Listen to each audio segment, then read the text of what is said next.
Bentrokan pecah lagi di Masjid Al-Aqsa saat hari kemerdekaan Israel.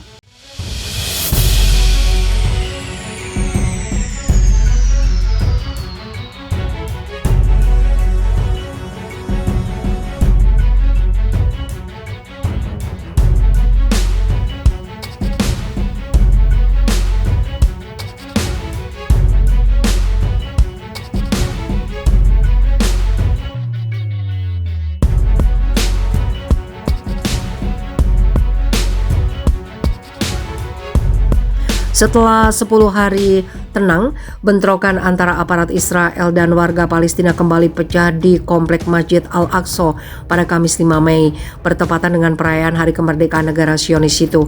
Kepolisian Israel melaporkan bahwa bentrokan pecah ketika mereka membalas puluhan perusuh yang melempar batu dan benda lain ke arah pasukan keamanan.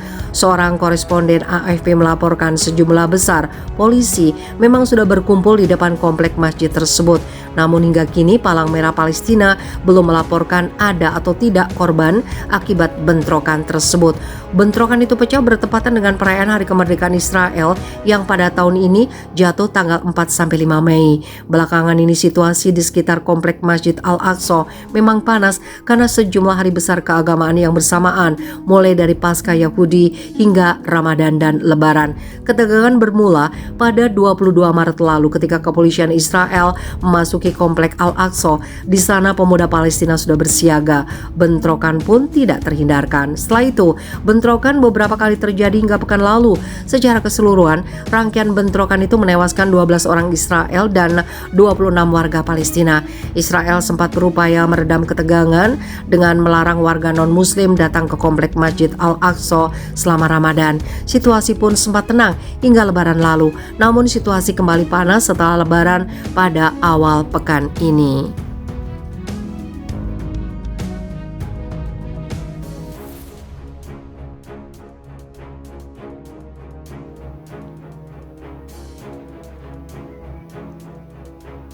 Anti-Yahudi meningkat drastis di seluruh dunia, tidak terkecuali di Amerika Serikat. Jumlah insiden berlatar belakang antisemitisme atau kebencian, permusuhan atau rasisme terhadap orang Yahudi meningkat tajam tahun lalu, menurut penelitian Universitas Tel Aviv, Israel. Penelitian yang dilakukan oleh Pusat Studi Yahudi Eropa Kontemporer Universitas Tel Aviv menemukan bahwa peningkatan drastis kasus antisemitik antara lain terjadi di Amerika Serikat, Kanada, Inggris, Jerman, dan Australia. Dikatakan di antara pemicunya adalah gerakan politik sayap kanan dan sayap kiri radikal dan penghasutan di media sosial. Laporan itu diterbitkan bertepatan dengan peringatan Hari Holocaust di Israel yang dimulai Rabu malam. Di Israel, hari itu dikenal dengan nama Yom HaShoah, digelar untuk mengenang pembunuhan 6 juta orang Yahudi oleh Nazi Jerman di Eropa pada Perang Dunia Kedua. Hasil penelitian The Anti-Semitism Worldwide Report 2021 didasarkan pada analisis puluhan studi dari seluruh dunia, juga informasi dari badan penegak hukum, media, dan organisasi Yahudi.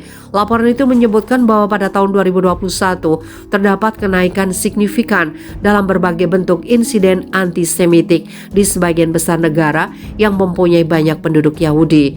Sejumlah poin dari laporan yang disusun Universitas Tel Aviv, yaitu di Amerika Serikat yang mempunyai penduduk Yahudi terbesar di luar Israel, jumlah tindak pidana berbau kebencian terhadap Yahudi di New York, di Los Angeles hampir 2 kali lipat dibanding jumlah tahun sebelumnya.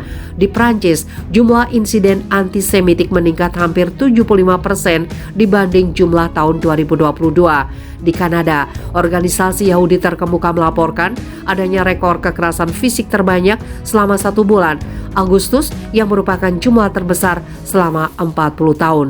Di Inggris, jumlah serangan fisik terhadap orang Yahudi yang dicatat meningkat 78% dibanding 2020.